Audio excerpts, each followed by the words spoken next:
Hi guys, it's Brenda Wood, and I'm here again to do another interview about incarceration, and I'm here with Britney Heather, and she's going to talk about her life as somebody who's been incarcerated in both the state level and the federal level. Yes. Mm-hmm. Yep. Why don't you tell us a little bit about yourself, what your background is, and then tell us your very first arrest. Oh God. Background as far as Anything. Okay. Oh God. My very first arrest, I was 14. Mm-hmm. I was with my now ex-husband, and oh my God, I'll never forget that day. We had been out stealing cars and stole some rims and traded it, got a Cadillac, and he got in a high speed. And it was like the first time I had ever had to get out on foot and run, you know what I mean? I'm like, oh my God, so he's trying to carry me by the back of my shirt and run. And he got caught that day. Just whatever reflection from his shirt, they seen it with their flashlight. And they beat the living hell out of him. Oh my. And I was like, okay, not me. I weigh 87 pounds. Here I am. You know, I lay down, and he went to jail and came home when we got married a year later. So I was married at 15. A couple months later, I got pregnant. I know that people are like, oh my God, what the fuck's wrong with her parents? You know, why'd they let her get married? But I was uncontrollable, uncontrollable. There was nothing she could do or say that my dad could do or say. I didn't care what they said. And when I was with him, I felt untouchable. So we got married. We had Lindsay. Early, we had dealt with putting our hands on each other, and it got real bad. And then my last arrest with him, that day, I was pregnant with William. Lindsay was with us. We had a stolen car out in the driveway in my Camaro. And that day, we were arguing, and I had knocked the bong over with my stomach, and the bong water went all over his cousin's floor. And there was probably about 8 guys in that room, and he made me stand in the corner until they all left. And I remember in that corner, and I said, God, if this is not who you want for me, make him go away. Because I'm either going to hurt myself or I'm going to kill him. So make him go away. And I'm not kidding, like 30 minutes later, he's like, get dressed, get the baby in the Jeep, which was the stolen car. Get the baby in the Jeep. I'm going to drive the Camaro and drop it off at your uncle's. So I went inside to use the bathroom, and I heard it. I heard him yelling, and they had surrounded him. He tried to run in the Camaro, and he went to jail. And I was pregnant with William. I was 6 months pregnant. And I will never forget the sense of relief when he was gone. Because I don't think, people don't really know fear until you fear the person that you sleep with. You fear the person who's supposed to protect you, and he doesn't. So, then after we separate, that was in 2005, he went to jail. 2006, I had my son. By 2008, we found out I had cancer. And I mean, I was ripping and running the streets. After he went to prison, I was like, freedom, and I went wild. I did. I was 18 with 2 kids. I had him after 9 days after my 18th birthday, and I'm like, I'm about to live my life. But what I had been shown as living my life was out getting tilts, hitting licks, just selling dope, getting high, not being a parent. Like, I took my kids to my mom one day, and I said, I love you, and I love them, but I'm not ready to be a mom. And I gave them to my mom. And I know that people are like, that was so fucking selfish of you, but I know what I would have been taking them through wanting to be high. So after that, my mom was like, that's it, you're not doing this to these kids anymore. Like, you can't see them. She took them from me, and then it was over from there. It really was. I mean, even through chemo, I think I went through chemo just kind of in a daze, you know, like what else, God, do you have? What else can you throw at me? Because I'm divorced. I've lost my children. I am a straight addict, and I have cancer. Mm-hmm. And when you're doing chemo, you literally feel like you're dying. Like, there's nothing that makes you feel better. Unfortunately, I have shared that experience. You Yes. feel like you're dying. Like, you want to die. Just, ugh. So, and you would think through that I would have been like, okay, God, thanks. You know, thanks. But I didn't. I got so angry that right after these people tell me I'm in remission, I'm already selling dope again. I'm already getting high. I'm already shooting dope again. And I was with this dude, man. He was just goofy dude, trying to save my life, you know what I mean? So he takes me out to the country, tries to get me sober. And I'm like, I want to go home. I came home. I had somebody come pick me up. I came home in January 1st, I came home. January 23rd, I met Cody. Mm-hmm. And by February, we were in prison. Wow. Now, what did you go to prison for? Cells within 1,000 feet of a school zone, possession of opiates. Was it state or federal? That was state. That was state. Yeah, it was state. So, Kansas? Johnson County. Johnson County? Lenexa. Yeah, so we went, got a room. You know, we were hotel to hotel, stolen car to stolen car. Like, nothing was steady, nothing was normal. I mean, I know I've told you a lot, but it's high speeds every day. Mm-hmm. And I lived on that. Like that, I loved it. I loved it. You liked the lifestyle? I loved it. I did not want to get sober. I liked the high speeds. I liked shooting dope. I didn't want to get sober. I'd already been without my kids long enough that it was just out of sight, out of mind. I didn't think about them because if I did, I'd start getting stupid. So I just did whatever the hell I wanted. And then that day was so awkward because for the first time in a long time, I had smoked a stick. I had smoked a stick, and I was like tweaking and wet it out, and I was tripping a little bit. I'm like, I don't think we should go. And he's like, no, we have to go. We got to go make this money. Let's go. And I'm like, yeah, but that dude came over here and I'm super creeped out by him, you know? So as we're leaving the room, I see this Explorer come around the side of the building, and I'm like, hey, look at that car right there. And he got out, and as we hit the elevator right there, it was like, come here. So he ran on foot. I got in a really, really bad high speed.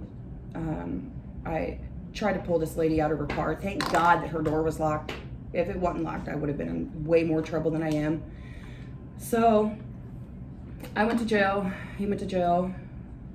I got 48 months. I think he got like 40, 45, 44 months. Because the judges got this new, well, if you're going to protect a man thing, we're going to make an example out of you. Mm-hmm. So I've got more time than him. I like to make examples. They do, and they did. I got more time than him. When I got out, he was doing his thing, you know. We weren't really talking. He was doing his thing. I was gonna do it. I just knew I was. I went home to a girl that I was dating then. I went home to her from prison, and William's birthday, I went and they were like, oh, hey, you could come see him, you know. It's his birthday. Go buy him stuff, drop it off. So I do. I go buy him a bunch of stuff. And I go to the house to drop it off, and their grandma was like, not today. I changed my mind. Leave. Get the fuck out of here. Wow. You don't need to be here. They don't need you. And I'm like, okay. You know, I'm not going to fight you. I'm not, whatever, dude. And they had me so convinced in my head this whole time that my rights were terminated. Mm-hmm. So I didn't want to push it, you know, and get in trouble. And I didn't want my parole to be violated. And my parole officer's like, if they're telling you can't be there, you can't be there. So I didn't. And I called Cody on William's birthday and was like, come get me. I'm over it. I had been out 4 months, and I went straight back on a 90-day PB. Back to the state? I went, yeah. So what happened is we were living in our landlord was a tweaker, and the bottom half was a full apartment. So we paid her in dope and pills and stuff to have a house. Mm-hmm. One time she had done something stupid, man. I'm like, hey, look, like, I'm gonna start giving you money. You know what I mean? Because this is getting out of control. We can't afford this. Like, we are on parole. She called my parole officer. Your landlord did? Sure did. Told my Wow. parole officer that I had a gun in my house, which she would have known because she was downstairs getting high with me all the time. Wow. So she calls the landlord, or she calls the PO. PO calls me that day and is like, hey, you need to come in right now. I'm like, Cody, I can feel it in my gut. I'm going to jail. Like, I can feel it. And he's like, no, she's just telling you need a UA, you know what I mean? And it was me and one of his childhood friends. And they made me go in the office, and I'm sitting up there for like an hour, and I'm like, Cody, just leave. Something is going on. Just leave. Well, they were executing a search warrant. The marshals were at my house. While you were sitting in your probation or parole officers. Yeah. There's a difference. Yes. It's parole. Yes. Federal's probation. Yes. So I'm telling them, just leave, because the house is in my name. If they are going to get somebody, they're going to get me. If they want me, they're going to get me walking or in the car. So if you leave, you would have a better chance of us both not going to jail. And he's like, I'm not doing that. I'm not leaving you here. I'm not leaving. You wouldn't leave me. I'm not leaving you here. And I walked down and I got in the car. As soon as I shut my door, they were everywhere. So what they thought was going to happen was that my indictment was going to come down in time while I was doing my 90-day PV. Well, that 90 days hit, and I went to walk out the gate, and I just knew they were going to be out there to pick. They weren't. My indictment didn't come down in time. They didn't get it down in the 90 days. They let me go. Mm-hmm. They let me go. That was the day before Thanksgiving of 2014. Yep. Christmas Eve, I met you. Yes, you did. Yep. Christmas Eve. So what is the difference between the federal and the state prison system? So much. Which one's better? Everybody's like, go to the feds, go to the feds. It's so much better. You get way more halfway house time and this and this and this. I hated it. The state was way better for me. I'm from Kansas. Mm-hmm. State, which means there's a state prison in my hometown where if I wanted to hug my mom or I wanted to hug my family, I can see my family. There's not a federal prison here for women. No, you have to be shipped off. They sent me far. I didn't hold or touch my family for almost 5 years. Yeah, that's sad. That's very sad. So you were an addict. Yes. You had stolen some things. I don't like to say you were a thief. You gave up your kids. Did. You spent how much time total in the system? Almost 9 years. Did you have a public defender? Or, Yes. And what did you feel about that? Did you have good attorneys? I had one, Mm-hmm. and that was my Fed attorney. And seriously have never met an attorney, a public defender that would go so hard for her clients. She was a good attorney, very good attorney. My public defender in the state, he wanted me to go to TC for 9 months with barely any jail time. So I'm still ready to get out and get high. Right. He wants me to go to TC for 9 months with a 9-year backup over my head. Oh, wow. Setting you up for failure. Oh, for sure. For sure. You're going to take me into a program where if you even look at a guy, you get a write-up. If you do anything wrong, you're getting a write-up. So you just want me to go do the 9 years because you know there's no way in hell. I've been in here 3 months. I'm going to get out and stay sober. You also like to fight. I don't know if you like to fight, but you've been in a lot of fights, so that probably would have violated you there too. For sure. Yes. Not sure you always started them, but you would finish them.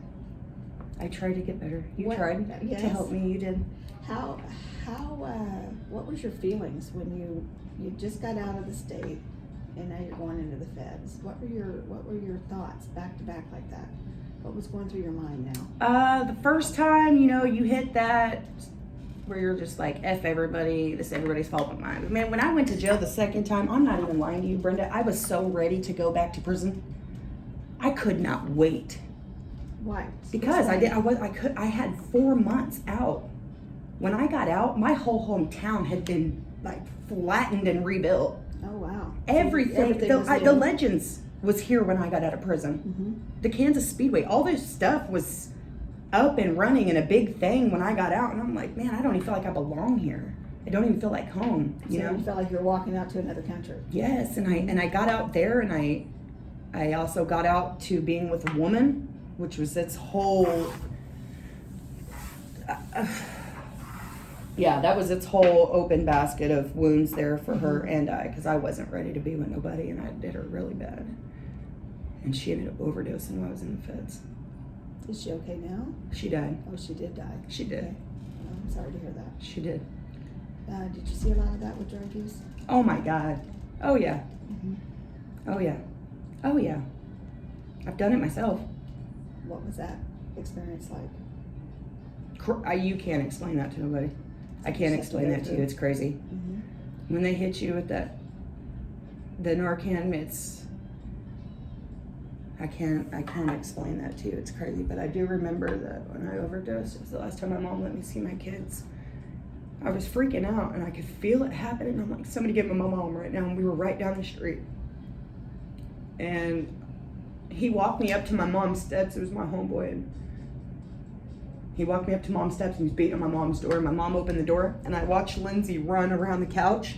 And it was the last thing I remembered, right there in my mom's freaking entryway. They had to call 911, have him come pick me up. And that's when mom was like, this is done. So you had mentioned you were 87 pounds one time. Was that from drug use? That was pretty much my whole life. I was just small then, you know, I was small, and I started drugs when I was real young too, you know what I mean? So my body never really got to go through what I would be, you know. I weighed 87 pounds, and then when we got indicted, I was like 130 pounds. So when you were glad to go back to prison the second time? Yes. And I was so tired of running. It's so exhausting. So prison helped you? Yes. Okay, that's good news. Yeah. It did in a way. I believe prison should be there. I feel like it saved me as far as keeping me off the street. It didn't keep me from drugs. No, they're still there. I still left with an addiction. Mm-hmm. I left prison with an addiction. Can you tell the public a little bit about how that happens in prison? I mean, anybody that's been to jail knows there's, I mean, Well, if I want to get high, I'm getting high, and there's nothing nobody's going to do. There's people, though, out there that don't understand the prison life. So, explain what happens in prison to get drugs and commissary and the hustle that happens. It's just a swap. Yeah. It's a swap. It's just like life. It's like life. You got what I want, I got what you want. That's what it is. Mm-hmm. It's still life in there. It's its own community. It is. We're still living in there, and that's the thing. Like, people are like, oh, they need to go to prison, and what do you think we do? Do you think we go sit at the end of our beds and read Bibles and our daily breads all day? Not everybody does that. No.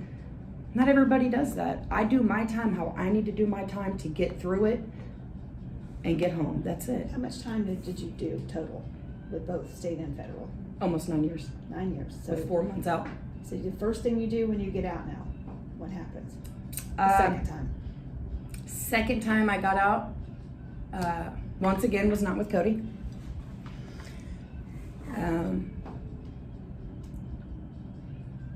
We'd separated. He was with somebody else. I was with Casey. Mm-hmm. I was living with Casey, and she was raising the kids, and like I thought, you know, like things would be somewhat normal, you know. Even if her and I weren't together, she was like my best friend, man. Like, if she wanted me to be clean, she wanted me to have my kids. So talk about that. How did you get your kids? Yeah, they hadn't been in They your sent me a possession letter for 9 years. They sent me a letter in the feds about 6 months before I got out, and let me know that my children were back in DCF custody. So to me, I'm like, well, what the hell are you telling me for? Yeah, what are you gonna do? My rights are terminated, and I'm in prison. What the hell are you telling me for? Even when I did get out and say, hey, I'll go to KBC, tell me what I need to do to even have a visit or a phone call, and I'll do it. And you didn't want to help me then. What the hell do you want me to do about it now? Mm-hmm.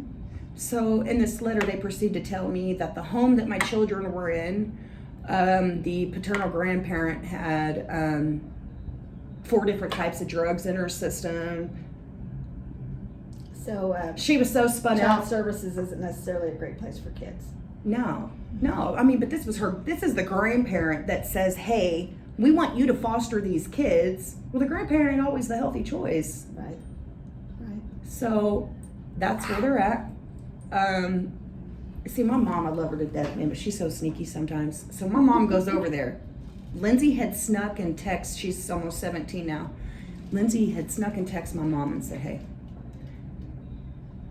the child people were here because Nanny dropped a dirty UA and the guy's gonna be here tomorrow at 3. You should come by. So she did. So my mom took her ass right over there and gave him a note with her name and her number and her address on it and said, if you want to come look at my house, come look at it. If you want me to drop a UA right now, I will. He called my mom. The next day was a Friday. She pulled into work and they called her and said, what are the plans for the kids this week? And she said, I don't even get to see them. I did that on a flyby. He said, well, where are you at right now? She said, I'm at work. He said, well, you're going to get to the house to pick the kids up in about an hour. I'm taking them and nobody's going to have them. Wow. And my mom went and picked my kids up, and they've been with her ever since. Okay. So now you're out. Mm-hmm. You've been out for 2 years, Yep. roughly? 3. Okay, 3. 3 years. This That's month right. is Yeah. 3 years. It is 3 years. So Yeah. you got out. You ended up having a child. God. Please do not have a halfway house, baby. Please don't. Talk about the halfway house. Well, mind you, when I get there, I'm not talking to Cody. Mm-hmm. And he's there? And as God has it, I walk in I've been on a bus from California for 3.5 days. I walk in with my bags, and the first freaking face I see is his, and I'm like, ugh. Of all the people. Yes. So I go, I unpack my bags, and Wendy was there, and she's like, girl, come on, get your bags, chill out. And she comes in and she says, hey, Cody's in the chow and he wants to talk to you. I had this aching feeling like, don't be dumb. Don't be dumb. Do not go talk to him. Are you dumb? And I'm like, I'm going to talk to him because I love him, and I love him, dude. We have put each other through so much, but I love him. So I went and talked to him. And explain the rules in the halfway house. You can't. But here was the thing. We're married. Mm-hmm. We were common law married by a federal judge that had no right to do it. So we had to fight KBI for me to even get registered and all this crap because the judge changed my last name because Tara Moorhead didn't want him and I to have contact. And that was your prosecutor? Yes. This is the same prosecutor that listened to phone calls and yes. and allegedly stole evidence or tried to break in and steal evidence and yes. tried to set up her client. So she came into the courtroom and she said, I have no intentions on letting them speak.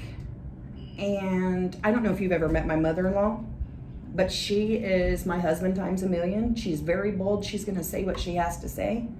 And she did not mind telling Tara Moorhead that we have been together this long and that we are getting married. And the judge said, and she said, his name is tattooed on her ring finger. That is her wedding band. And the judge said, that's enough for me. And he changed my last name, which ended up really going bad for us when it came time to getting a plea with her. I bet it did. It did. So anyways, we get out, we get to the halfway house. He's been out before me. He got out in September, This is also the same prosecutor. I'm sorry to interrupt you, but I want the public to understand. This is also the same prosecutor who worked for the state of Kansas and put an innocent man behind bars for many, many, many yes. years. Okay. Yes. So we get to the halfway house, and even before I'm done unpacking, a guard comes to tell me that I shouldn't finish unpacking because I'm leaving. And I'm like, excuse me? And they said, well, you can't be in the same halfway house with your husband. And I said, first of all, we're not even together. Second of all, I have children here that I have the possibility of seeing. My stepkids got adopted out, and I know that you're going to let me stay here and fight to see my children. So they said, deal. You guys can't have no contact. Don't tell me that. Don't tell me that. Do not tell me that. Now, were you still using the halfway house? I came out using Suboxone.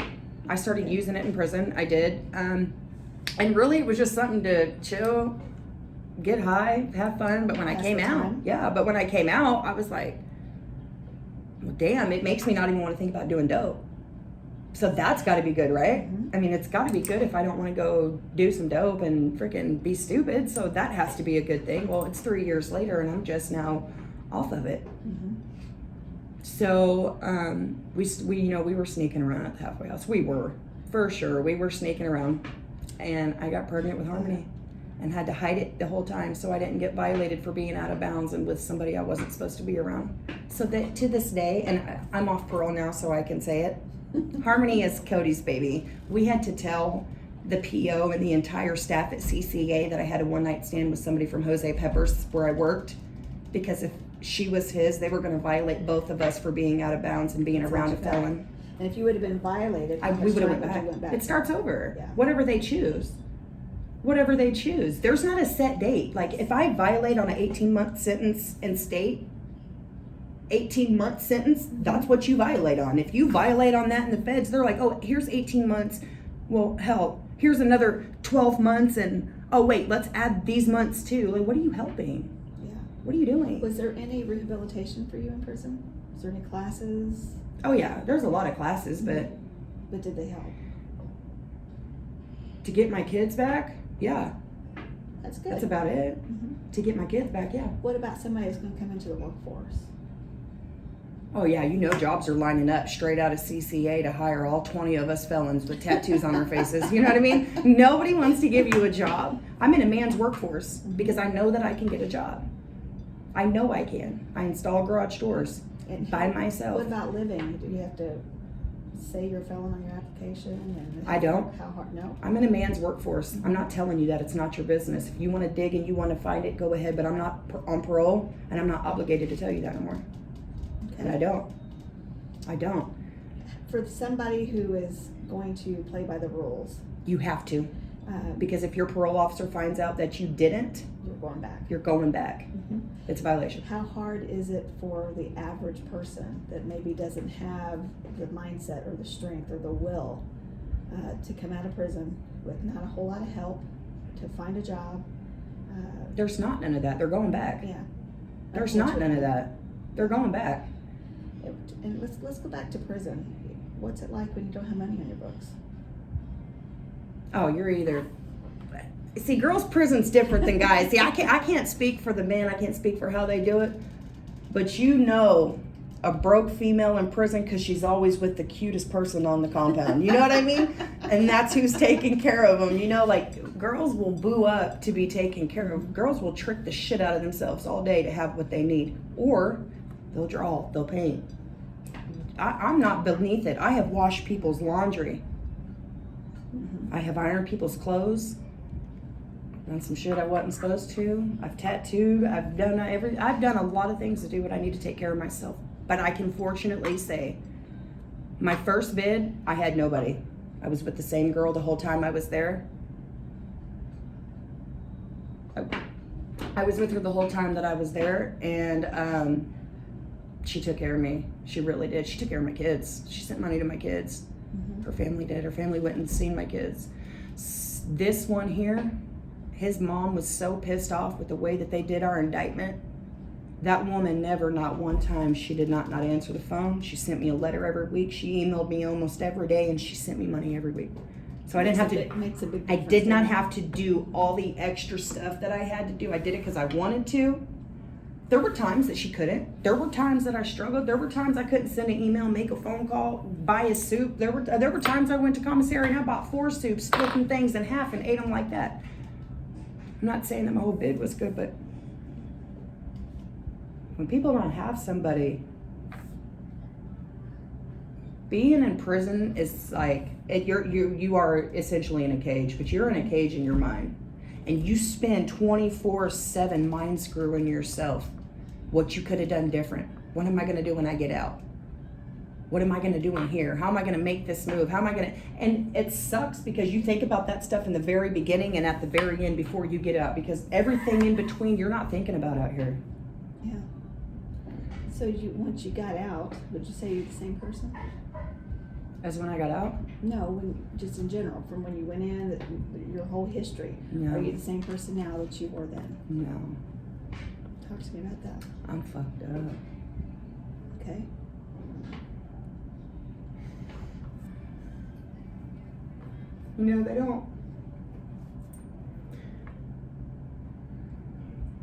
They don't ask you the right shit, They want to pump you full of freaking Boost bar and be like, you're good, go to your dorm, you know. When you're telling them, like, I'm not suicidal, I'm homicidal, and the shit that I think is not okay. Like, y'all need to help me so that when I get out, I can be productive, you know. And they didn't. I get pregnant 3 weeks after I get out, have a baby. So now not only am I have 2 teenagers who I'm fighting to have a relationship, I'm repairing my marriage, I'm having a baby, and I'm doing all this shit sober. And trying to work. I was, yes. And I didn't have a choice. They made me work pregnant. Right. I worked 3 jobs. They did not give a damn. But I worked because I needed to do that for me. I needed to make my own money. I needed to be a part of raising my family. So I ended up going through postpartum real bad. And I wouldn't go get on no medicine. I'm like, I'm not getting on medicine. You know what I mean? Like, pills are for weirdos. Like, I'm not taking pills. I'm not. But I had a full freaking meltdown, man. And I'm like, look, like, I don't even want to be out here. I don't feel like I function right out here. I feel like somebody else could come and take my place and do better with their lives than what I'm doing, you know? But at the end of the day, I know I'm a better mom than I've ever been. And you have your children. I have all 3 of my kids. All 3 of them, Lindsay, William, and Harmony, all live under my roof. I take care of my mother now so that she doesn't have to take care of nobody. And so that my kids still live with the person that raised them. Because that's her damn right. She raised them kids and I'm not taking them from her. Yeah, a lot of people wouldn't see it that way. I'm not taking them from her. She raised them. What right do I have to go in and take her grandbabies? Yeah. Those are her kids. And you're still with Cody? Yes. So we got married in June. A real marriage? Yes. We really went and got married. He took me to Vegas on a getaway and was like, let's do it, dude. And he's got a great job? Yes, he does. He does. He's actually who taught me to do garage doors. So I just wanted to watch. I wanted to learn, you know what I mean? Like, I love being hands-on. I'm real mechanical. I'm not sit at the office and type on a computer type of girl. I'm not. I cannot do that. My mind does too much for that. So my husband taught me to do doors, and we tried working together. Oh, God, no. We worked the same company, and I'm like, I love you, but I can't hate you at work and at home. Like, we have to have a break. You know what I mean? So I went and worked for another company, and then we went to Florida for our spring break, and COVID hit. A lot of things changed. While we were on vacation. Right. We're like, well, I mean, we might as well just rock the rest of vacation out. We're on Daytona Beach. You know what I mean? Let's just rock the rest of vacation out. He got laid off from his job because he was on Daytona Beach. His job laid him off because he was on Daytona Beach. And they were like, you can't come back right now. So then he was like, no, I'm not coming back at all. Mm-hmm. And he didn't. And he actually got a new job. And the people that he worked with now are better for him than the people he was working with, you know? That's like good. They're married, they have families, they've got, I understand. Yes, they've got lives, they've got goals. The guys that he was working with before, you know, it's just I can speak for myself as a woman. I need to be around a positive woman because energy flows. Mm-hmm. And when you're around somebody that's negative or constantly has drama, I don't care if you listen to it or feedback or nothing. When that's all that your spirit is feeding, that is what you deal with. Yeah. And since he's gotten this new job, it's into you. Yes, it does. Mm-hmm. It really does. And it sucks because he's gone 3 weeks of a month. He's traveling. This is allowing you to stay home now. But this is allowing me to be a stay-at-home mom. Now you wouldn't be able to do that if you were still on probation. No. Oh, yes, actually, yes. So. Yes. When I had Harmony, I had Paula Heschmeyer. Yes. Yeah, you switched probation officers, didn't you? After that. Well, she got a bump up or something. I'm not gonna lie to you. When I met her, I hated her.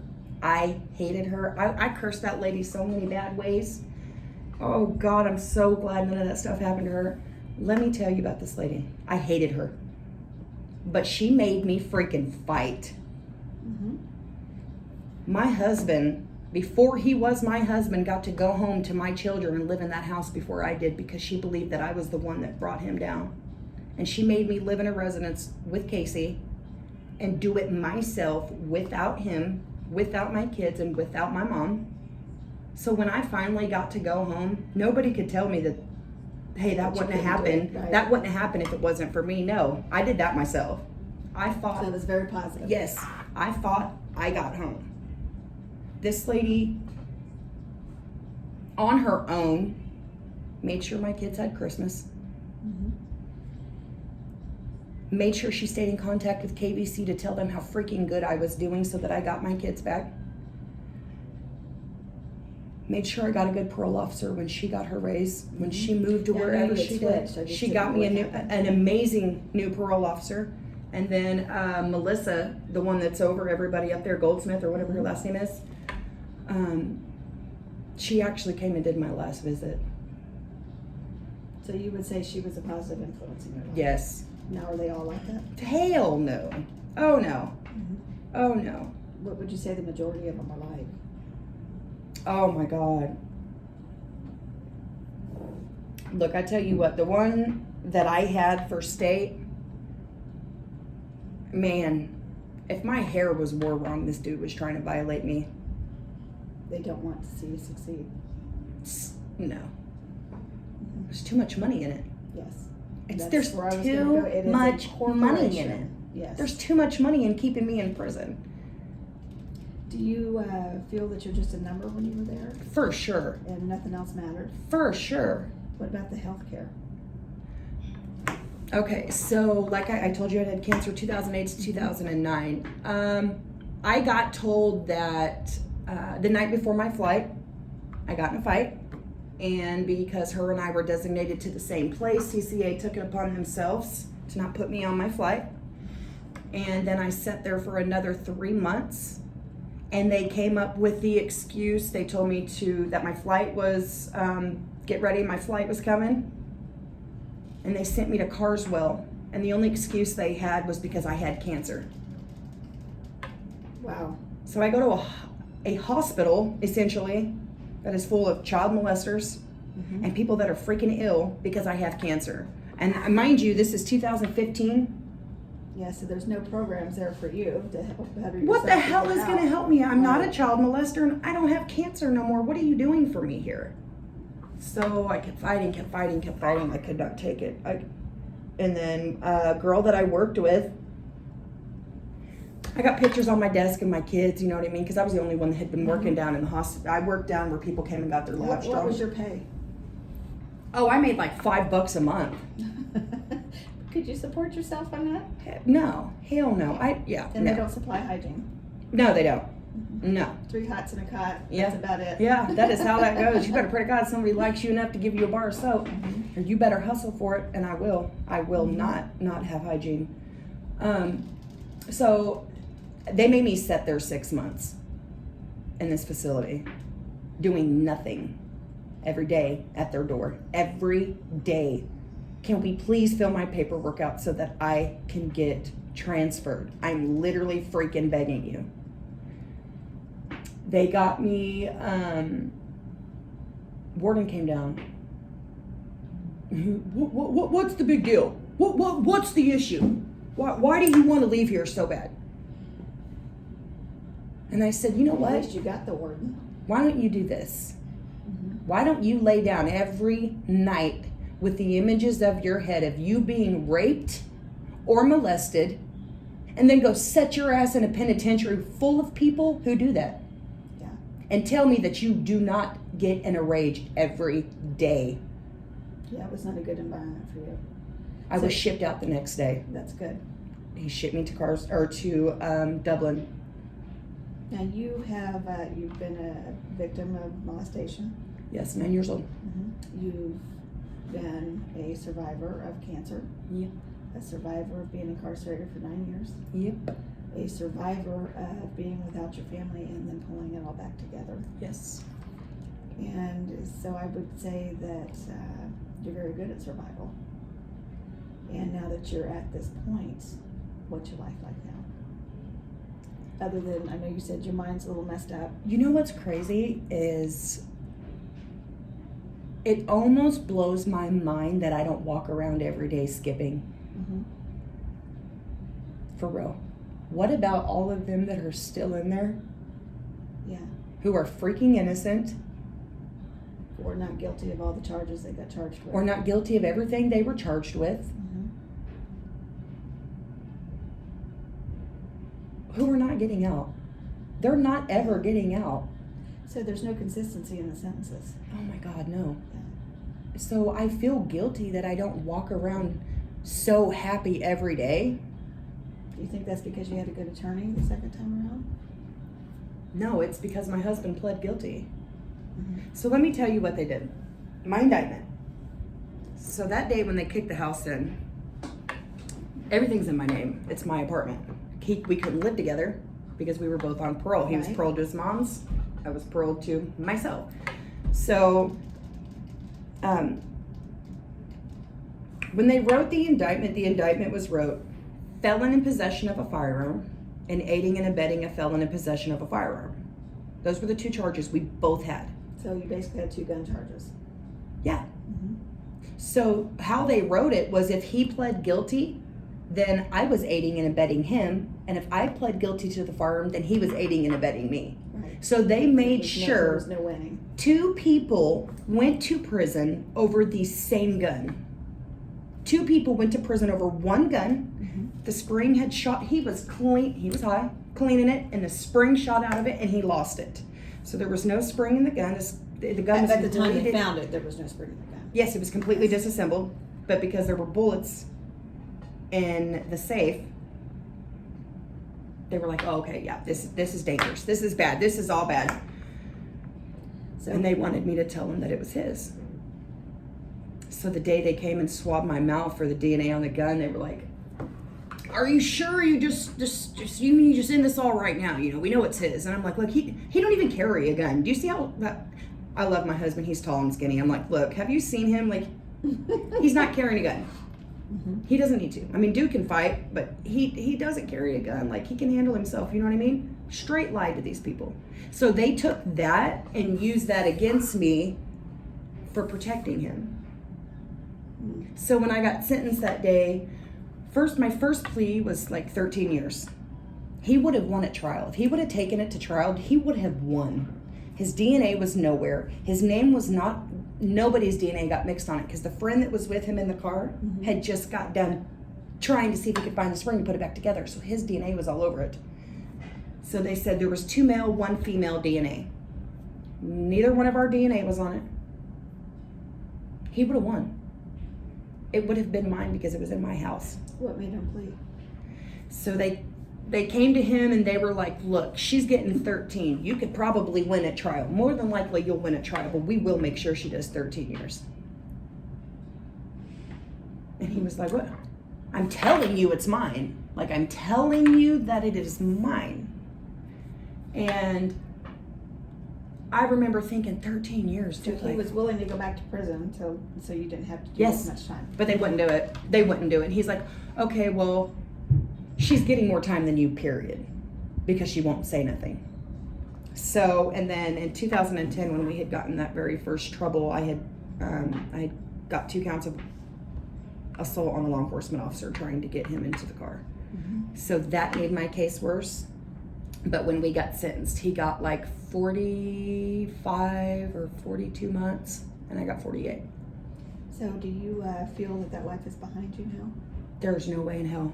Somebody just said this to me the other day, because you know how I am when I get mad. Mm-hmm. I go white rage, and it's bad. And I called somebody the other day, and he said, Brittany, he said, you know what I promised myself when I got out? He said, I promised myself, 1, I'd never get high again, and 2, that I would never allow another person to put me in a cage.